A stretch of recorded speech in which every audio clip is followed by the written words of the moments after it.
Olá pessoal, sejam muito bem-vindos a mais um vídeo do Universidade da Química e hoje nós temos mais uma mega aula.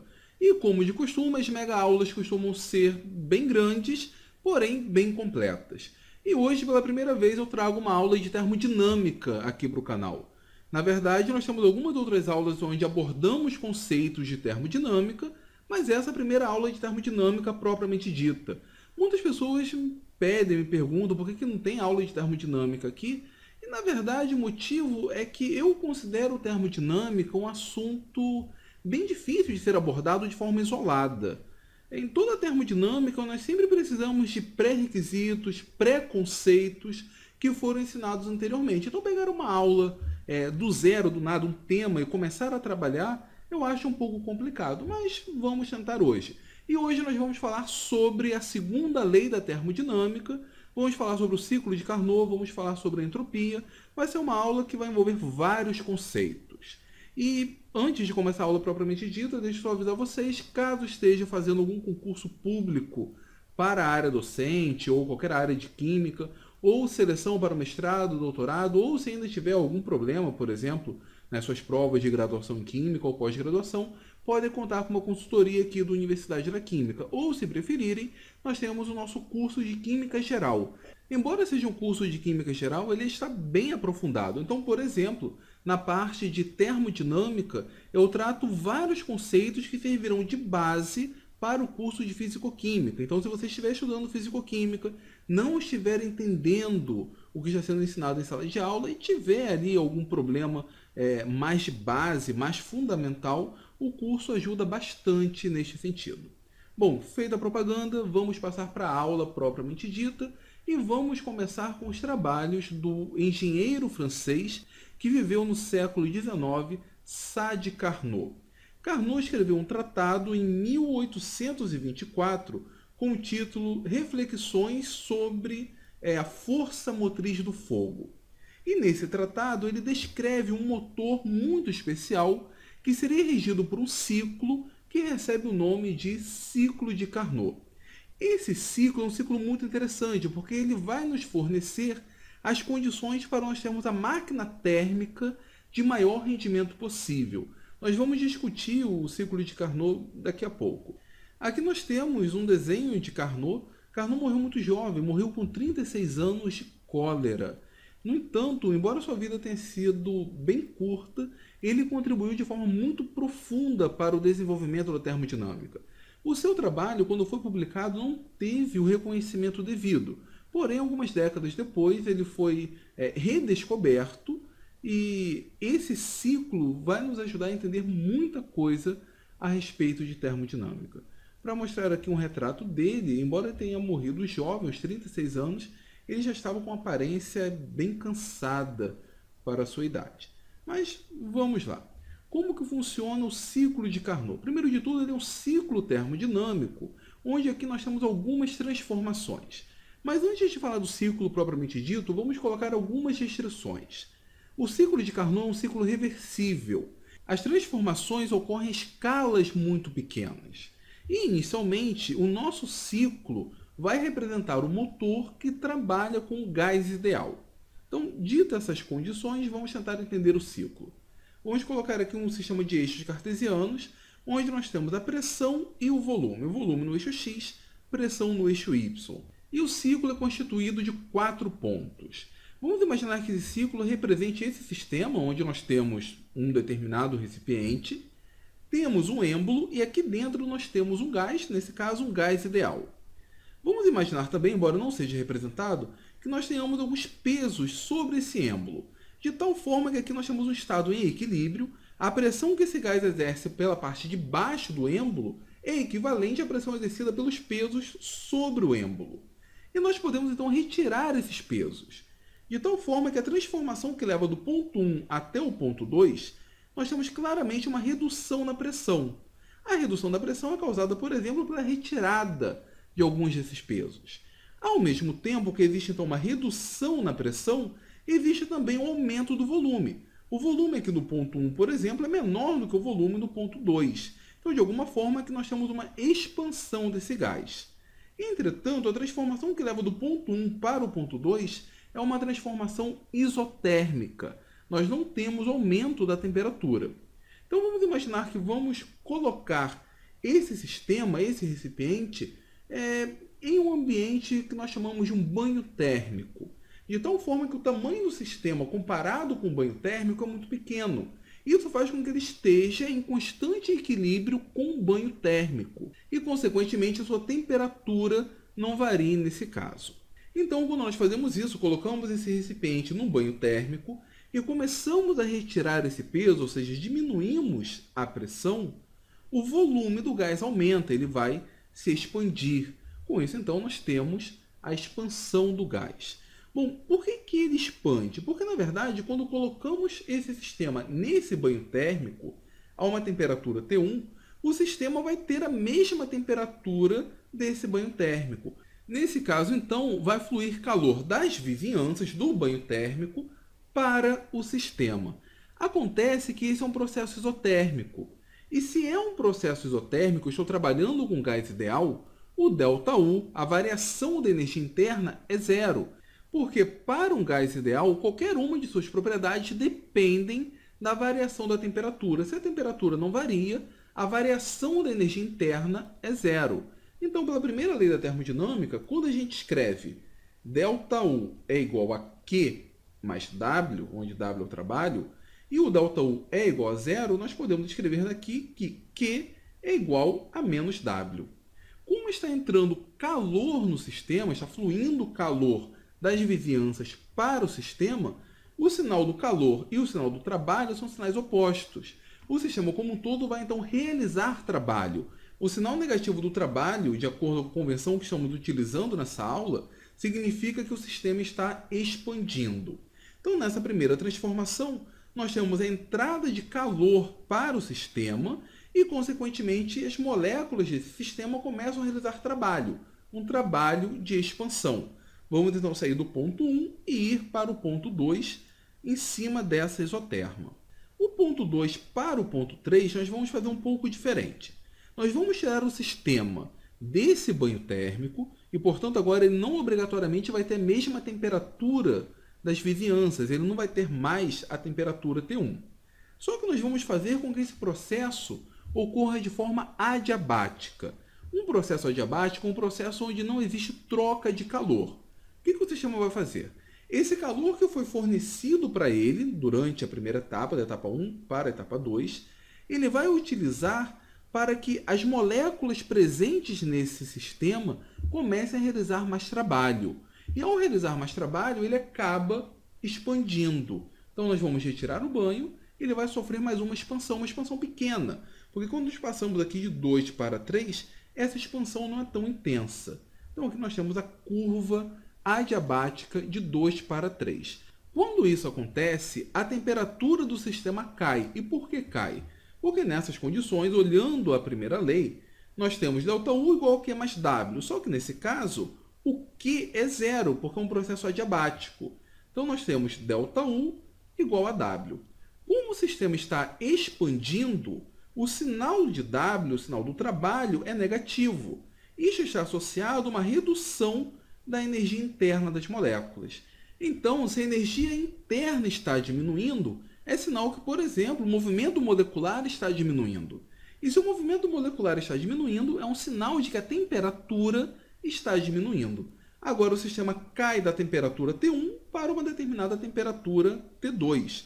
Aqui nós tivemos uma redução na pressão, tivemos um pequeno aumento do volume e tivemos uma redução na temperatura. Nesse primeiro caso, do processo 1 até o 2, nessa isoterma, a gente pode determinar o trabalho, por exemplo, pela área debaixo dessa curva. É uma das formas que nós temos de determinar o valor do trabalho. Do processo 2 para o processo 3, nós temos um processo adiabático. Então, o ciclo está caminhando nesse sentido. 1 para 2 e 2 para 3. O sentido é importante na hora de definirmos o ciclo termodinâmico. Agora, na etapa 3 para a etapa 4, nós vamos considerar o sistema também sobre uma isoterma. Então, nós vamos colocá-lo dentro de um sumidouro de calor. E, além disso, nós vamos aumentar os pesos em cima do pistão. Vamos permitir, então, que a pressão aumente. Quando isso acontece, quando a pressão aumenta e o sistema está numa isoterma, ele vai sofrer uma compressão isotérmica. O seu volume vai diminuir. A consequência disso vai ser o oposto dessa primeira. Aqui nós temos, então, que o trabalho realizado sobre o sistema é, portanto, um trabalho positivo, ele está reduzindo o seu volume, e o fato do trabalho ser positivo leva um sinal negativo para o calor. Um sinal negativo para o calor significa que calor está saindo do sistema e indo para as vizinhanças. Lembra lá do sinal de ΔH nas aulas de termoquímica? O significado é o mesmo. Se o calor é negativo, é porque está saindo do sistema e indo para as vizinhanças. E por que isso está acontecendo? Porque trabalho está sendo realizado sobre o sistema. Como é um processo isotérmico, o ΔU é igual a zero, nós podemos aplicar então essa expressão. Eu posso determinar então esse trabalho que está sendo realizado sobre o sistema pela área debaixo do gráfico. E notem que o trabalho que é realizado sobre o sistema, essa área aqui, é menor do que a área correspondente ao trabalho realizado pelo sistema. Então nós temos trabalho realizado sobre o sistema, trabalho realizado pelo sistema, mas o trabalho realizado pelo sistema é maior, afinal, aqui nós temos uma máquina, aqui nós temos um motor. Agora, a última etapa do ciclo é a conexão do ponto 4 para o ponto 1. Nós vamos retirar o banho térmico do sistema e vamos aumentar a pressão sobre ele. Quando isso acontece, bom, eu retiro o banho térmico, aumento a pressão, o volume diminui. Significa então que trabalho é realizado sobre o sistema. O sinal, portanto, do trabalho, que seria o análogo a esse processo, neste caso é positivo. Então, nós temos um aumento da energia interna do sistema. Esse aumento da energia interna vai levar ao aumento da temperatura, sendo restaurado, então, ao ponto 1, a temperatura T1. Esse, portanto, é o ciclo de Carnot. Este é o sentido dele, o sentido horário. E aqui nós temos a realização de trabalho. Notem que entrou calor no sistema no processo 1 para o 2 e saiu calor do sistema no processo 3 para o processo 4.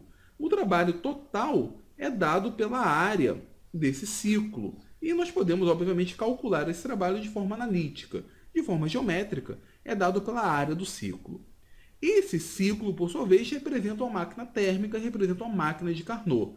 Não sei se vocês conseguiram perceber, mas ela trabalha da seguinte forma. Nós temos uma fonte quente que funciona a uma temperatura, eu vou chamar de TH, que seria T-hot, né, a temperatura quente. E nós temos um sumidouro de calor que funciona a uma temperatura mais baixa, um TC, de T-cold, um T frio, uma temperatura fria. O motor de Carnot, ou a máquina de Carnot, funciona, então, dentro desse intervalo de temperatura. A fonte quente fornece calor para o motor e ele, portanto, começa a funcionar. Só que esse motor ele não realiza apenas trabalho.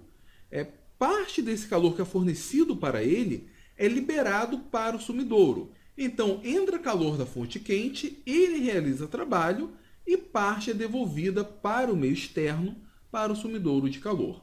Esse é, portanto, o ciclo de Carnot, que representa o funcionamento desse motor de Carnot, dessa máquina de Carnot. Vamos analisar com mais detalhes as propriedades desse ciclo. Vamos lá. Primeiro de tudo, esse ciclo ele representa uma série de transformações termodinâmicas, que obedece, obviamente, à primeira lei da termodinâmica, que nos diz que dU, a variação infinitesimal da energia interna, é igual a dQ mais dW, a variação infinitesimal do calor mais a variação infinitesimal do trabalho. Quando nós consideramos que a substância de trabalho é um gás ideal, fica muito mais fácil a gente trabalhar esse ciclo de Carnot. Vamos fazer aqui algumas transformações e vamos ver algumas coisas interessantes que aparecem desse ciclo. Primeiro, vamos mudar um pouco a forma dessa expressão. Nós vamos descrever que dU nada mais é do que a capacidade calorífica a volume constante vezes o dt, porque, na verdade, o CV, a capacidade calorífica a volume constante, é dU sobre dt. Nós temos esse entre parênteses T porque a capacidade calorífica é uma função da temperatura. O trabalho nós podemos escrever como sendo PDV. E como a substância de trabalho é um gás ideal, nós podemos substituir o P na forma da equação dos gases ideais. PV igual a nRT. Portanto, P vai ser igual a nRT dividido por V. Qual é a vantagem disso? A vantagem é que nós estamos tirando a pressão, escrevendo em função do volume, que é, na verdade, a variável da diferencial. Então, vamos pegar isso daqui e vamos substituir nessa expressão. Nós temos d CVT dt igual a dq mais nRT dV sobre V. Vamos dividir tudo por T, dividir tudo pela temperatura. A consequência vai ser, aqui vai estar dividido por T, teremos dq sobre T, aqui nós vamos dividir por T e podemos cancelar T com T. Nós temos, então, essa expressão que nós vamos integrar ao longo de todo o ciclo, por isso que aparece essa circunferência. Então, a integral de CVT dt sobre T ao longo de todo o ciclo, ou seja, da etapa 1 até a etapa 2, da etapa 2 até a etapa 3, da 3 até a 4, da 4 até a 1, igual à integral de dq sobre T mais nr, que são constantes, dv sobre v. Vamos fazer por parte cada uma dessas integrais. Nesse primeiro caso, a gente pode escrever que a integral em todo o ciclo de CV vezes dt sobre t é igual à integral de t1 até t2 de CV dt sobre t, a integral de t2 até t3, t3 até t4, t4 até t1, que seria a integral ao longo de todo o ciclo. Bom, aqui nós temos a integral de t1 até t2 e depois de t2 até t3. E aqui nós temos t3 até t4, t4 até t1. Percebam que o final dessa, o limite final, é o mesmo limite inicial dessa outra integral. A gente pode aplicar algumas propriedades do cálculo e agrupar essas integrais. Então, nós podemos escrever que a integral de t1 até t2 mais t2 até t3 é a integral de t1 até t3. É a mesma coisa aqui. A integral de t3 até t4 somado com t4 até t1 é a mesma coisa que t3 até t1. E, de novo, nós temos aqui que o limite final de uma integral é igual ao limite inicial da outra. Nós podemos combinar, e, nesse caso, a integral do ciclo de CVT dt sobre t é igual à integral de t1 até t1 de CVT dt sobre t, que é igual a zero. Nós estamos começando num ponto e chegamos no mesmo ponto. Então, essa primeira integral é igual a zero. Pelos mesmos motivos, a terceira integral também é igual a zero. Ou, se vocês preferirem, eu estou partindo do ponto 1 e chegando no ponto 1. Estou fechando o ciclo. O volume do meu sistema é exatamente o mesmo e, portanto, o dV vai ser igual a zero. Então, nós temos a primeira integral igual a zero e a terceira integral igual a zero. A consequência disso é que, obrigatoriamente, a segunda integral tem que ser igual a zero. Afinal, aqui nós temos zero dessa primeira integral, nós temos zero dessa terceira integral, obrigatoriamente, essa integral dq sobre t tem que ser igual a zero. A integral do ciclo dq sobre t é igual ao somatório de cada integral, da etapa 1 até a etapa 2, 2 até 3, 3 até 4 e 4 até 1. Só que a gente tem mais informações sobre isso. A etapa 2 para 3, que seria essa integral, ocorre sobre uma adiabática. Em uma adiabática, nós não temos transferência de calor. Portanto, dq é igual a zero para o processo 2 para 3. É a mesma coisa. Do 4 para 1, nós temos outra adiabática. Então, nesse caso, também essa integral é igual a zero. Então, nós podemos simplificar que a integral no ciclo dq sobre t é igual à integral de dqt de 1 até 2, mais a integral dq sobre t de 3 a 4. Além disso, nós sabemos que essa integral ao longo do ciclo é igual a zero. Resolvendo essa integral, nós temos então que zero é igual à integral de dq sobre t. Como está sobre uma isoterma, nós podemos retirar a temperatura. É a mesma coisa que Q sobre T. Como da etapa 1 para a etapa 2 nós temos a chamada temperatura quente, então nós temos QH sobre TH, o calor fornecido ao longo dessa temperatura que eu chamei de T1, que seria a temperatura quente, entre aspas, nesse caso. Mas a segunda integral que ocorre sobre a isoterma T2, a isoterma da temperatura fria. Então aqui nós temos QC sobre TC. Através daqui a gente consegue chegar em uma expressão muito útil. QH sobre QC é igual a menos TH sobre TC. Muito bem, isso daqui vai servir então para a gente determinar a eficiência da máquina de Carnot. Vamos deixar agora isso daqui um pouco de lado, vamos utilizar daqui a pouco essa expressão para determinar a eficiência do ciclo de Carnot, da máquina de Carnot, mas agora vamos tentar determinar uma expressão para o trabalho realizado por esse sistema em cada uma dessas etapas. Primeiro vamos considerar a transformação de 1 para 2, que equivale à transformação de 3 para 4, afinal estamos em isotermos. Nesse caso nós temos du igual a dq mais dw igual a zero, afinal é um gás ideal, e portanto nós vamos ter que dq é igual a menos dw. Se nós escrevermos, por exemplo, dw como sendo nRT dv sobre v, integrarmos isso, nós temos então que o módulo do trabalho realizado é igual a nRT, a temperatura de trabalho, ln do volume final menos o volume inicial. Então, com isso, eu tenho o trabalho realizado nesse caso e podemos achar também o calor que foi absorvido. Afinal, estão intimamente relacionados com a diferença do sinal. No caso dos processos adiabáticos, a conta é um pouco diferente. Nós temos, nesse caso, que d1 é igual a dw, porque o dq, nesse caso, é igual a zero. Afinal, é um processo adiabático. Se nós escrevermos, por exemplo, o du como sendo cvt dt e integrarmos, nós temos essa expressão. O módulo do trabalho seria o CV, que eu estou considerando como sendo constante. Percebam que ele depende da temperatura. Mas se a variação de temperatura não for muito elevada, ele é praticamente constante. Então, nós podemos retirá-lo da integral e nós temos aqui nada mais, nada menos do que o ΔT. Isso nos mostra que o trabalho realizado pelo sistema da etapa 1 para a etapa 2 ou realizado sobre o sistema da etapa 3 para a etapa 4 pode ser avaliado pela variação do volume. Agora, o trabalho realizado da etapa 2 para a etapa 3 ou realizado sobre o sistema da etapa 4 para a etapa 1 depende da variação da temperatura. Com isso, pessoal, a gente conseguiu avaliar muito bem o ciclo de Carnot, vimos algumas de suas propriedades, algumas equações envolvidas, mas a aula continua. Vamos determinar a eficiência do ciclo, em especial do ciclo de Carnot. Primeiro, a gente vai definir a eficiência como sendo o trabalho dividido pelo calor fornecido sobre o sistema. O meu sistema vai ser muito eficiente se ele conseguir converter esse calor fornecido para ele em trabalho. Ele vai ser 100% eficiente se ele conseguir converter todo esse calor em trabalho. Muito bem, o trabalho pode ser definido como o calor que eu forneço para o sistema menos o calor que ele acaba fornecendo para as vizinhanças. Com isso, então, a gente pode escrever que a eficiência do ciclo vai ser igual ao calor fornecido para o sistema menos o calor fornecido pelo sistema, então, portanto, o trabalho, dividido pelo calor total fornecido para o sistema. Reescrevendo isso, nós temos, então, que a eficiência é igual a 1 menos QC sobre QH.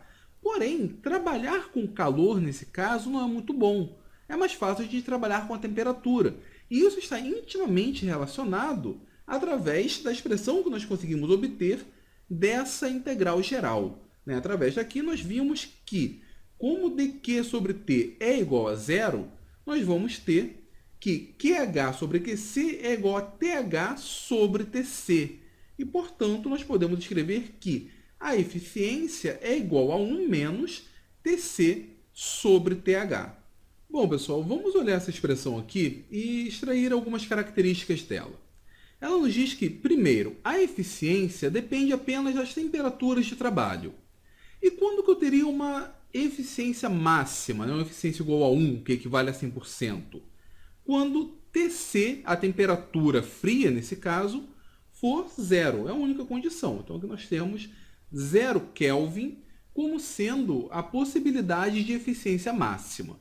Acontece que o 0 Kelvin é uma temperatura inatingível. Então, nós não teríamos uma eficiência 100% em nenhuma situação. Nós podemos, entretanto, aumentar a eficiência aumentando o ΔT, a variação de temperatura. Quanto maior for essa variação, ou seja, quanto maior for a temperatura quente e menor a temperatura fria, na verdade, menor será essa fração, consequentemente, maior será a eficiência. Acontece que a gente não pode ter uma eficiência de 100% em nenhuma situação. Vamos ver daqui a pouco o porquê. Mas por hora, notem que toda essa discussão foi feita em cima do ciclo de Carnot, utilizando como substância de trabalho um gás ideal. E percebam também que nessas condições, a eficiência do ciclo depende apenas da temperatura quente e da temperatura fria. O que não é tão trivial é que essa condição é aplicado para qualquer substância de trabalho que funcione sob o ciclo de Carnot e, na verdade, é aplicável para qualquer ciclo, não necessariamente o ciclo de Carnot. E como que a gente chega a essa conclusão?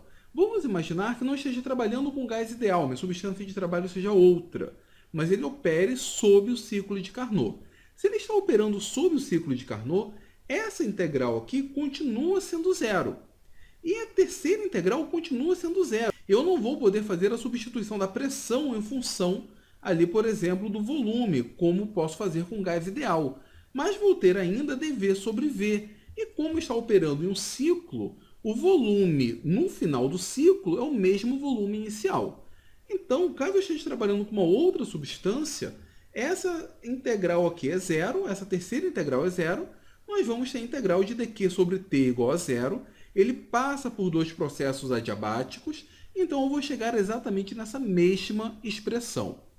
E caso o ciclo de trabalho não seja um ciclo de Carnot, vamos imaginar esse ciclo aqui qualquer, matematicamente nós podemos transformar esse ciclo em um ciclo de Carnot. Basta cruzar aqui um número infinitesimal de isotermas e adiabáticas, que no final da história nós teremos nada mais nada menos do que vários mini ciclos de Carnot.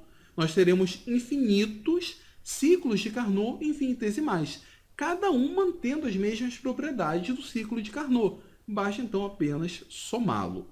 Então essa relação para eficiência é válida assim para qualquer ciclo, utilizando qualquer substância de trabalho. Então com isso a gente pode dizer que para uma máquina de Carnot, para um motor de Carnot, independentemente da substância utilizada, a eficiência vai depender apenas da diferença de temperatura.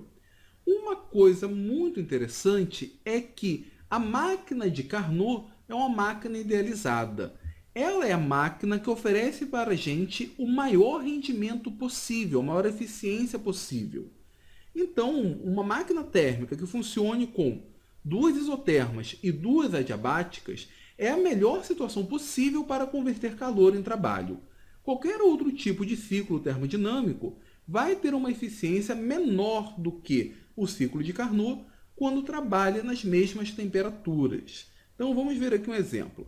Vamos imaginar que algumas bobinas que ainda são utilizadas hoje nos Estados Unidos, bobinas a vapor para a produção de energia, trabalhem, por exemplo, de acordo com o ciclo de Carnot, dentro da variação de temperatura comum em que essas bobinas trabalham. Se elas trabalhassem dentro do ciclo de Carnot, sob o ciclo de Carnot, o rendimento seria algo em torno de 62%. Esse seria o melhor rendimento para essas bobinas a vapor. Por outro lado, só para a gente comparar, se nós pegarmos uma máquina real que trabalha nessa mesma faixa de temperatura, o rendimento, a eficiência, seria de 40%. Se nós pegarmos as primeiras máquinas de James Watt, isso do século XVIII, se não me engano, o rendimento fica em torno de 15%. Então, mesmo essa eficiência de 62% não sendo aquela eficiência que salte aos olhos, essa é a melhor eficiência possível. Então, mais uma vez, detalhamos ainda mais o ciclo de Carnot, mas a partir do ciclo de Carnot, a gente consegue identificar a propriedade termodinâmica mais importante de todas. Mas antes disso, deixa eu ler para vocês o enunciado da segunda lei da termodinâmica, em sua forma um pouco mais antiga, o chamado enunciado Kelvin-Planck. Ele diz que, primeiro, é impossível para um sistema sofrer um processo cíclico cujos efeitos sejam o fluxo de calor que entra no sistema vindo de um reservatório de calor e a produção de uma quantidade equivalente de calor pelo sistema sobre as vizinhanças. Vocês lembram como que é o ciclo de Carnot? Era isso daqui. Nós tínhamos, na verdade, nessa primeira isoterma, a entrada de calor, considerando, obviamente, o ciclo neste sentido, tá? No sentido horário. Nós temos a realização de trabalho e, nessa última etapa, é devolvido o calor para o meio, que seria o Q2. Eu consigo fazer o contrário. Eu consigo pegar calor da fonte fria e jogar para a fonte quente, mas o ciclo iria operar no sentido oposto, então ele não iria realizar trabalho. Trabalho seria então realizado sobre o ciclo, sobre o motor. Mas vamos considerar o sentido normal. Notem, entra calor, realiza trabalho e ele devolve parte desse calor para a fonte fria. A segunda lei da termodinâmica diz que tem que ser assim. Nós não podemos pegar calor e converter apenas em trabalho. Não tem como ter 100% de eficiência, pelo visto, por uma restrição da natureza. Essa é a segunda lei da termodinâmica. E podem ter certeza, teve muita gente que tentou converter 100% do calor fornecido para o sistema em trabalho. E nota uma coisa interessante. Quando eu era aluno, e a primeira vez que o professor me apresentou a segunda lei da termodinâmica nesses moldes, eu falei, professor, é claro, parte vai ser perdida por atrito, vai ser perdida por alguma forma. Mas em condições ideais tem como ter 100% de rendimento, não tem? Ele falou que não. Não, porque isso é uma restrição da natureza. Mesmo em condições ideais, e lembre-se que o ciclo de Carnot é um ciclo reversível. Toda essa discussão é válida apenas para o ciclo reversível. Mesmo nessas condições, nós não vamos ter 100% de eficiência. Parte da energia fornecida é perdida, não é convertida em trabalho. Nós conseguimos entender um pouco disso quando olhamos a integral geral, vamos dizer assim, do ciclo de Carnot. Notem que parte do calor que é fornecido para o ciclo, na verdade para o motor que entra no ciclo, é de fato convertido em trabalho. Mas parte fica presa. Fica presa nessa integral dq sobre t, que nós sabemos que ao longo do ciclo o seu valor é zero. Porém, parte do calor fornecido pela fonte quente fica retido ali. Não tem jeito.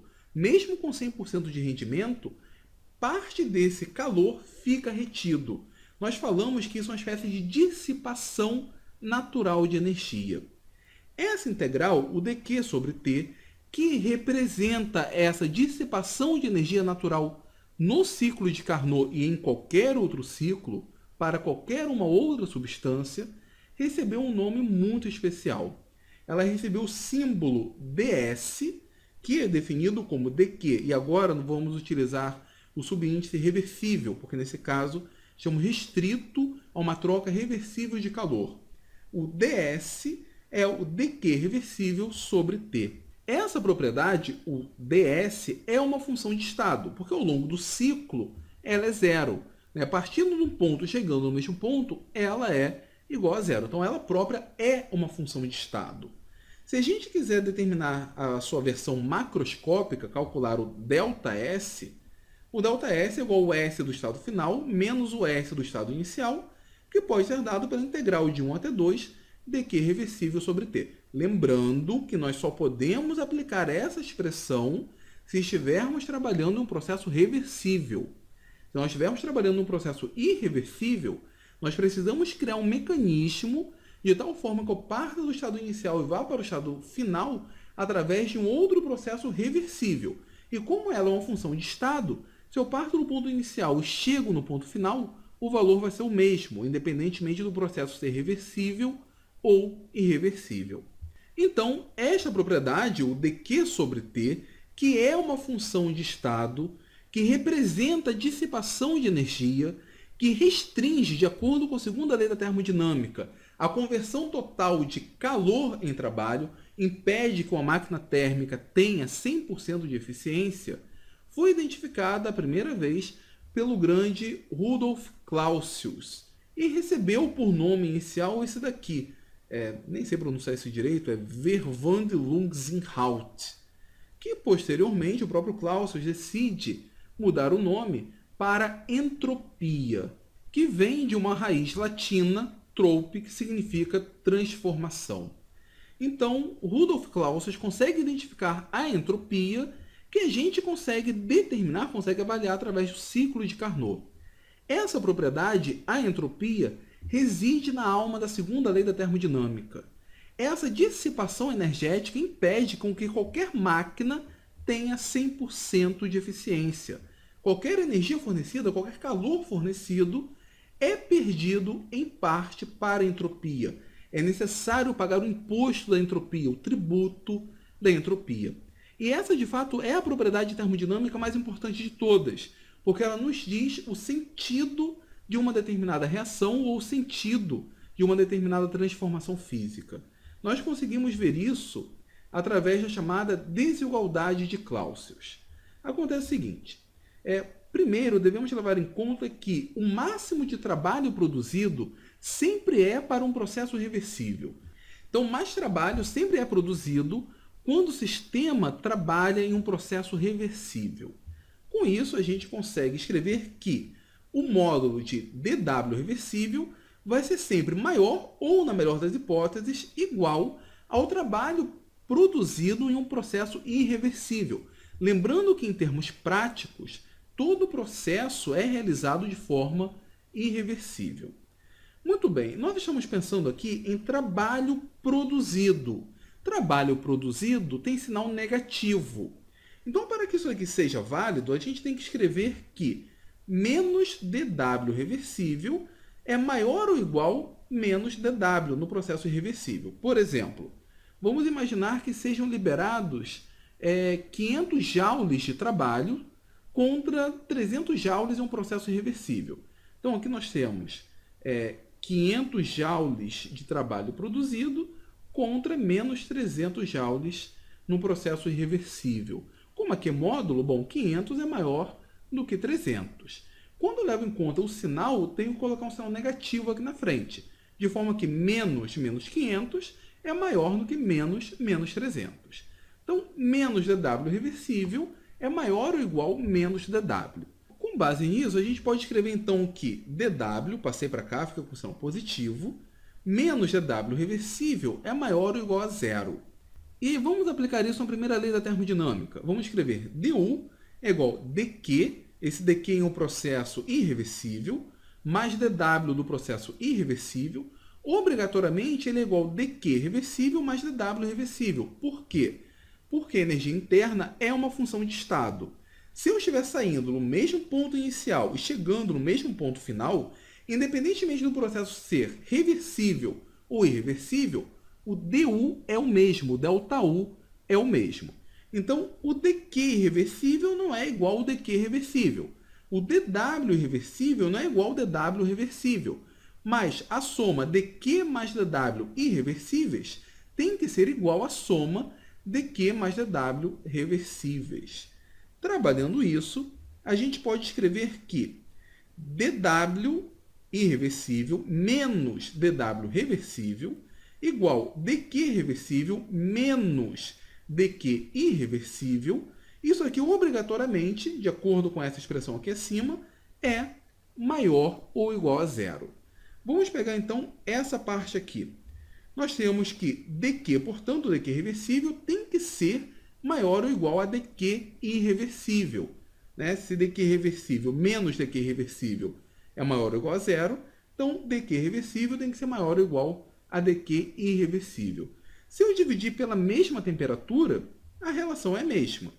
Bom, o dQ reversível sobre T, nós já sabemos o que é. Nós sabemos que é o ds. Então, o ds, a variação da entropia, ela tem que ser maior do que dQ sobre T de um processo irreversível.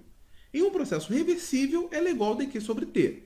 Em um processo irreversível, ela tem que ser maior do que dQ sobre T. Então, com essa expressão, que é chamada desigualdade de Clausius, nós podemos dizer que qualquer processo irreversível, que são os processos do dia a dia, desde que espontâneo, são acompanhados com aumento da entropia. Essa, por exemplo, é uma das outras versões de nós enunciarmos a segunda lei da termodinâmica. Aquela era o enunciado Kelvin-Planck. Ele equivale a dizer que a entropia de um sistema isolado aumenta em uma mudança espontânea.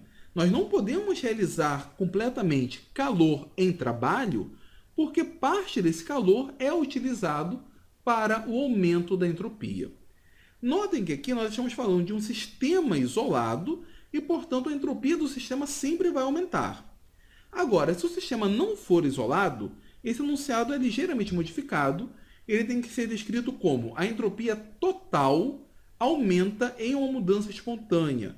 Nesse caso, a entropia total é a combinação da entropia do sistema mais a entropia da vizinhança. A água congela espontaneamente a menos 20 graus Celsius. Isso acaba reduzindo a entropia do sistema. Porém, como esse processo é espontâneo, é porque de alguma forma a entropia das vizinhanças está aumentando. Isso faz então com que a entropia total aumente. Mas vamos avançar um pouco mais. Vamos olhar agora para a expressão da entropia e vamos trabalhar um pouco. Vamos pegar o T e jogar para o lado de cá. Nós vamos ter então TdS maior ou igual a dQ. Vamos considerar que agora a nossa transformação esteja ocorrendo a volume constante. Na verdade, quando nós trabalhamos com volume constante, nós podemos dizer que o dQ é igual ao du. Então, aqui nós temos que TdS é maior ou igual a du, que equivale a nós vermos que, se o processo for um processo espontâneo e ele estiver ocorrendo, primeiro, a volume constante e a energia interna constante, nós podemos dizer que ds, a energia interna constante e a volume constante, obrigatoriamente tem que ser maior ou igual a zero. Então, se o volume estiver constante, se a energia interna estiver constante, nós temos sempre o aumento da entropia para um processo espontâneo. Agora, se nós estivermos trabalhando em um sistema onde a entropia é constante e o volume é constante, que é esse caso aqui, a gente vai ter que escrever que dUSV vai ser menor ou igual a zero, porque no caso zero seria esse lado, zero é maior ou igual a du, então, portanto, dUASV é menor ou igual a zero. O que isso significa? Significa que se a entropia do sistema é constante, de alguma forma a energia interna do sistema tem que diminuir. E por que diminui? Porque ele de alguma forma está transformando essa energia interna em calor sendo liberado para as vizinhanças. Isso faz com que a entropia das vizinhanças aumente e, consequentemente, a entropia total vai aumentar. Não vale discutir nesse caso que se a entropia for constante, obrigatoriamente a energia do sistema tem que diminuir. Não. Nós estamos discutindo com base na segunda lei da termodinâmica. E a segunda lei da termodinâmica tem como protagonista a entropia. Então, essa aqui é uma discussão que ocorre a volume constante. Por outro lado, nós podemos discutir a pressão constante. Nesse caso, a pressão constante, o TdS maior ou igual a dQ não pode ser substituído por du, mas ele pode ser substituído por dH, pela variação infinitesimal da entalpia. Então, vamos considerar as mesmas coisas. Vamos considerar que o processo esteja ocorrendo a pressão constante e a entalpia constante. Então, nós vamos ter, obrigatoriamente, o aumento da entropia para que o processo seja espontâneo. Agora, se a entropia for mantida fixa, a gente pode dizer que dH, a S constante, a pressão constante, obrigatoriamente tem que ser menor do que zero. Isso significa que, se eu mantiver a pressão constante e a entropia constante, para que o processo seja espontâneo, a entalpia tem que baixar.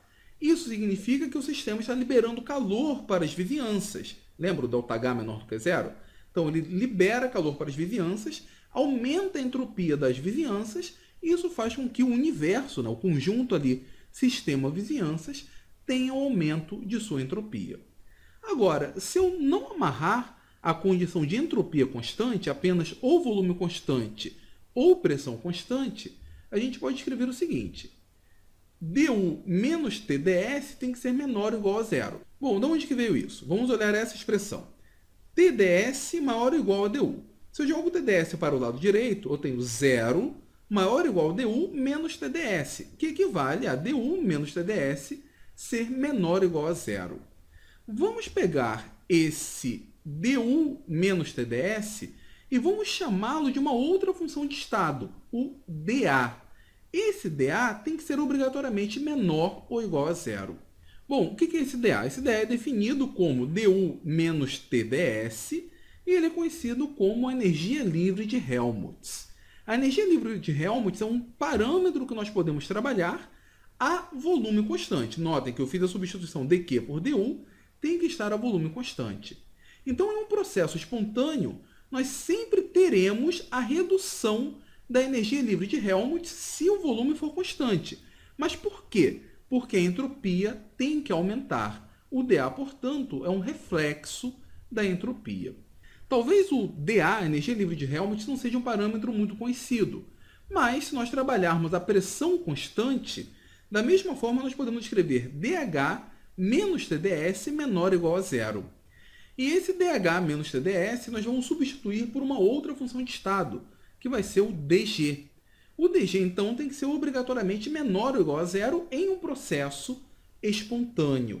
Por definição, o dG é igual ao dH menos TdS.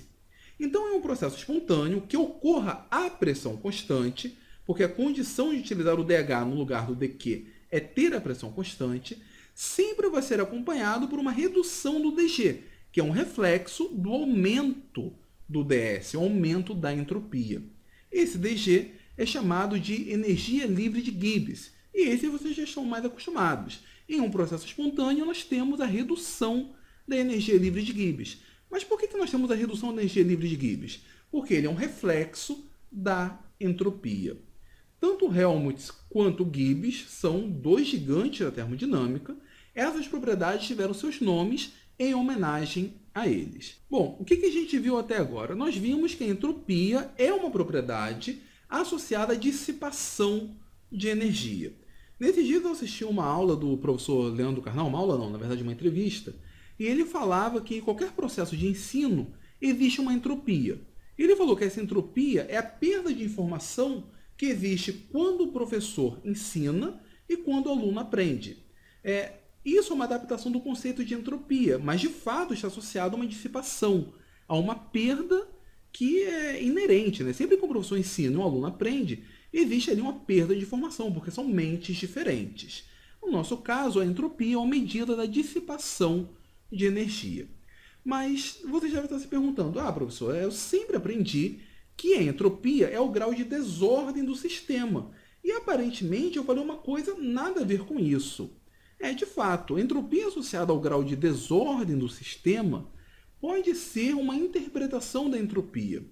Inclusive, a gente consegue ver essa relação nesse trecho do longa da Liga da Justiça. Notem só.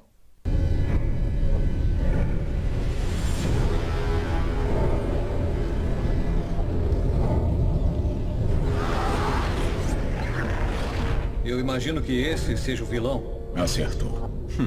Não parece tão perigoso. Não.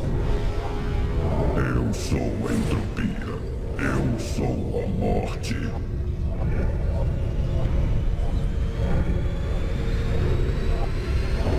Eu sou o Darkseid. Notem que o Darkseid associa o seu poder destrutivo à entropia.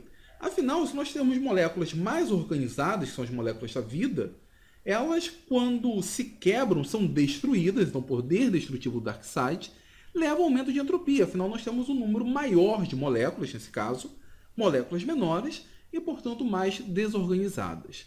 Entretanto, esse link, na verdade, é a explicação do porquê que a entropia pode estar associada ao grau de desordem das moléculas, não é visto com essa discussão da entropia termodinâmica.